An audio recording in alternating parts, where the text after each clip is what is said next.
Ching. Thank you, Rick, for having me at Working Class Brewery. So first of all, Rick, AKA the Dry Hop Pop. How long have you guys been open? 4 years now. 4 years, okay. 4 interesting years. Especially years. Last year. Well, yeah. So how has COVID affected your guys' business? Well, when everything was shut down in Ohio, 100% of our business was draft beer.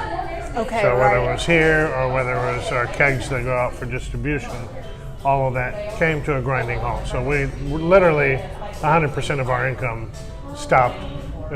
We were lucky; we were already positioned to start canning. But canning for a small brewery is not going to keep a small brewery in business. That's right. So why did you choose this area? I live right across the bridge, but I knew the owners of the building that we're in, so he was instrumental in helping us get started. So how did you get started? Were you a home brewer for years and then you wanted to do this professionally? I was a home brewer for a good number of years. I'm also a full-time teacher. Oh, okay. So that allowed me to work part-time in some brew pubs. And what do you teach? I taught high school music for 20 years. Oh and my now goodness, I'm teaching, that's wonderful. Now I'm teaching K through 8 music. Okay. So it's a little bit different pace, but I'm enjoying that part of it. I am so not talented in the music department. I love music, but I'm not going to produce it. It's like beer. I'm not going to produce it. I'm going to drink it. Yeah, no, it's a lot more fun to drink it. Yeah. I'll say that. But yeah, I homebrewed for a long time. Started working in brew pubs, and then just decided, I should do it for myself. I'm solving all the problems anyway. Yeah, that's right. Right? You get to a certain point, you're doing everything. You're solving all the problems. You might as well solve your own problems. That's right, and do something fun, almost like a second chapter. Yes, and one thing about brewing at this level, it's a lot of troubleshooting and knowing how to jump through some hoops on some days when it doesn't go according to plan. Especially if something goes wrong with, some kind of equipment or, whatever. Yeah, absolutely. Or a recipe blows up, Yeah, everything's manual here. Nothing's automated, except for the keg washer. But. Okay. So why do you choose the specific ingredients for the beers that you brew? Oh boy. Well, first of all, it depends on the style, what I would choose. These days, because of shipping issues, I've had to change some of our base malts. Okay. It's the whole pandemic, the whole COVID thing has taken a toll in a lot of areas of brewing. Ingredients. Does it depend on how can you even get that specific exactly? type Yeah, for that specific then obviously recipe? there's an aluminum shortage, so there's a lot of adjustments that are having to be made. Yeah, raw ingredients going into it. Our primary base malt was coming out of the Netherlands, okay. but right now the shipping containers are getting held up, so I've had to try some other base malts, and it's actually opens your eyes a little bit to some other possibilities that are out there. Base malts get overlooked sometimes, but I've been forced to try an Ohio malt now. So I got the first batch with Ohio grain in the tank, so we'll see how that comes out. What are you brewing with that? It's our IPA, our Aviator IPA. So nice. An opportunity to try something different. They're local, obviously, and so we'll see how it goes. What am I drinking here specifically? That's a German wheat beer. Yeah. I mean, it is fantastic. And you're drinking a Pilsner. Pilsner, yep. Love it. I plan on, I definitely want to try that too, but this is fantastic. You definitely know what you're doing on that. I spent a lot of time in Germany. Yeah, that's wonderful. I spent a lot of time in Germany drinking wheat beers and even bringing wheat beers back. What other places have you visited that have influenced the types of beers that you're bringing here to Cleveland? I've spent a lot of time in Belgium as well. So, wow, that's like the mecca. Germany and Belgium. I Yeah, mean, yeah, those are two of the big beer that's places. the big head honchos there. I've been to Germany, but Belgium's definitely on our list to go. At one point, I was married to someone from Budapest, so I. Oh, okay. So you went over to been, Europe been quite a lot. bit, yeah. Okay. What do you say is unique about the types of beer that you're brewing here? Well, you know, we make a real effort to make sure every beer is clean, so we don't rush our process without doing the appropriate testing to make sure that we don't have any off flavors in our beer. So, Okay. our biggest compliment here that we've always gotten from day one is that all of our beers across the board, no matter what style, are on point. Yeah. So you can't say that about all breweries, but So you're certainly- focused on not necessarily quantity, trying to rush through something just to get it out. You're focused on quality. right. So You want this to be the best, Hefeweizen that you can do. right. So Best Pilsner recipe. Hefeweizen it's a game of degrees, we say, because swinging the mash temperature, or even fermentation temperature 1 degree right or left, actually affects the outcome of that beer. That is a very finicky beer, and it's a fun one to play around with. The other nice thing about it, that's a quick turnaround beer too. Okay. So it's best. You can get knocked that out in 2 weeks easily. So when you were home brewing, what was the first beer you attempted? Oh shoot, that was so long ago. Just a typical It lager was probably or something? some sort of a pale ale or Yeah. something. What about here when you first opened Working Class? What was the first couple of beers that you introduced to the public?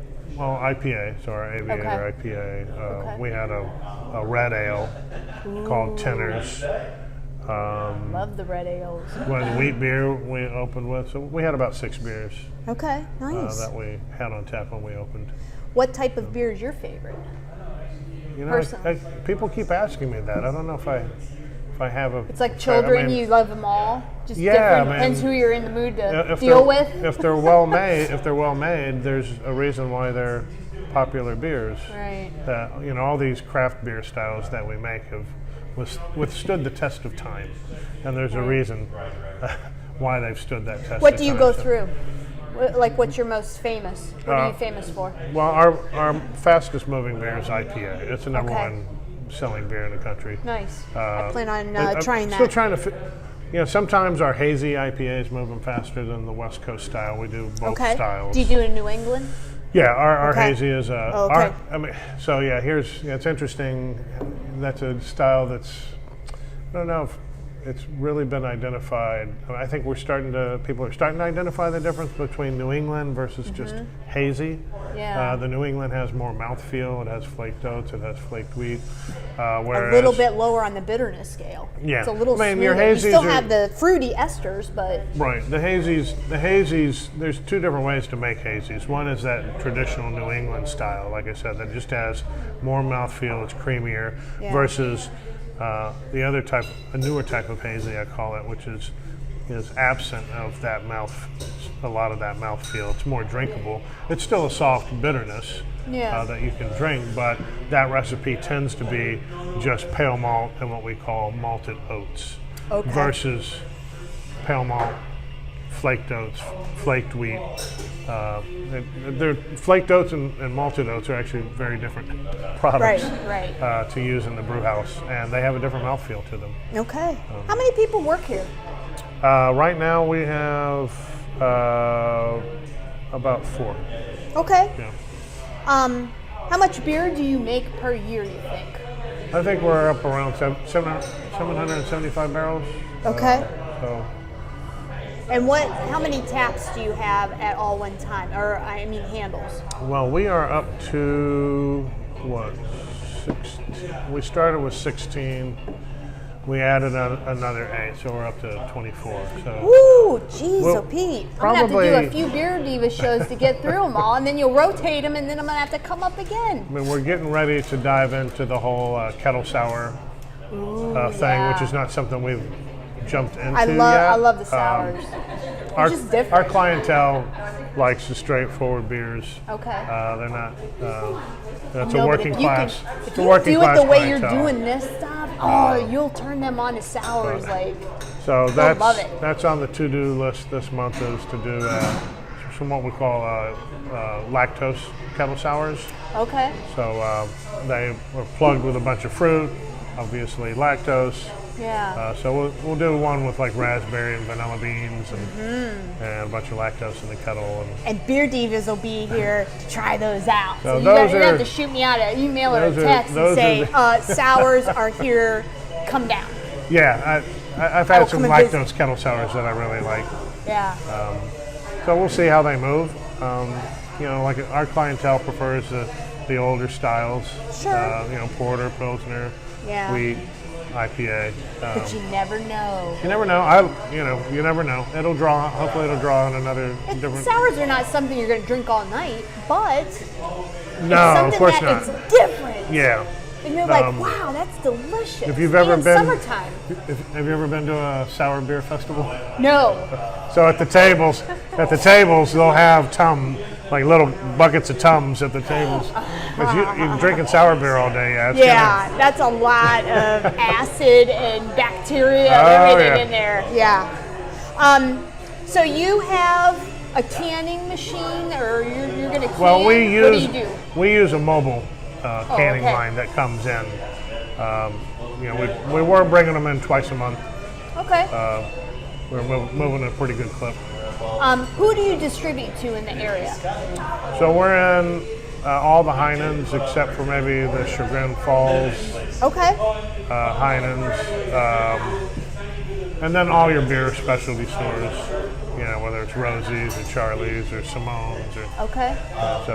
and then it's really our beer is actually peppered throughout Ohio now. We've got beer down around Cincinnati area. We've got beer around the Columbus area, Youngstown. So it is literally peppered all over Ohio. That is awesome. So make sure you check out Working Class. This is awesome. So what inspires new flavors for you? Like you said, hey, I'm going to get into the sours. Like, what else inspires you to try new and different things? You had the Brettanomyces. Oh, the Brettanomyces, yeah. Right. I know. I said that. Brettanomyces beers and Yeah. smoked beers Smoked, yeah. are some of my favorites. Isn't that Bomberg? Beers. Yeah, Bomberg. Yeah, Yep. okay. Yep. We were just talking about that last night. Is it that, you go through your normal lineup and you say, you know what, I've never done this before. I remember having it during a travel and then, hey, let's try it. Let's see what happens. A lot of my Do a inspiration. small batch. A lot of my inspiration comes from going elsewhere Yeah. and drinking beer. If I just drink beer in my own tap room, Right. that'd be a pretty boring life. And you've traveled all throughout, at least Europe. So it's like, that's beer mecca right there. Oh, absolutely. I enjoy getting out and around Cleveland. There's a lot of Yeah. great brewers here in Cleveland doing a lot of good beer. So if you can think of, so a few years ago in the cooking world, in the foodie world, Chipotle was all the craze. Everything had to have Chipotle in it. Nobody ever had heard about Chipotle, right? And now it's like everybody has Chipotle in different recipes. Do you see like a prediction? Do you see something that you think is going to catch on that maybe, we're swinging towards the sours a little more? Is there a certain type of beer that you think is starting to get like some momentum that people are starting to like? I think beer's going in an interesting direction. I don't want to embrace it necessarily. There's some beers out there, and they're getting a lot of attention, and they're just plugged full of lactose, and they're just so sweet, and I'm just worried about the direction of beer. Lactose is on fire right now. Okay. You look around you, lactose is in this beer, that beer. Yeah. It's interesting. I mean, we have lactose in some of our beers, just to give it a little creaminess. Right. But other brewers have gone to the extreme of dumping in so much lactose that Do you it's think just that American sweet. beer And milk breweries sugar is do not that? a sweet sugar either. You got to dump in a lot. Do you think that American breweries kind of overdo it anyway? I mean, look at the hoppiness, factor where everything's IPAs and double IPAs. Oh, there's no doubt. I mean? There's no doubt that American brewers take a great subtle flavor and they blow it up. Right. But is that really the best way to do it? Right. It takes away some of the drinkability sometimes. Right. If you go back to Europe, like a Belgian triple. Belgian triples, those flavors in there, that spiciness, kind of the phenolics in that beer are subtle. And the beer is still extremely drinkable. It's balanced. Yes, but when you ramp it up to the extent some people do, it becomes sometimes undrinkable and not. It just loses that drinkability that the original had. Right. That's like I said earlier, these styles have existed for decades, hundreds of years in some cases. Right. But they've existed. They've lasted that way for a reason, and that's their drinkability. And it's just an American thing, just to mess with stuff. And they think they're improving it, but not necessarily. Sometimes you want to keep with the original. I've had a lot of beers lately that I'll drink that much of, and that's probably that much too much. I am a little concerned sometimes where the trend is going. Like I said, the trend right now is lactose. Okay. So it's good to know. Like I said, it's good in small quantities. It gives it a nice mouthfeel, but to the point where it's just sweet and tons of body. You drink one and you're done. Yeah, so, that's right. A friend of mine and I have an interesting beer rating system. Where we can't finish it, one and done. I think the next level up is I could go out and buy a 6-pack of that. Okay. And then the top level is let me get off my ass and go get a 6-pack of that. Nice, yeah. This one I'm actually going to buy and I receive let me get out the door and go get it. Yeah, that is awesome. Well, thank you so much for having me today, and we're going to get some reviews going. All right, sounds good. Cheers. Cheers. Thank you.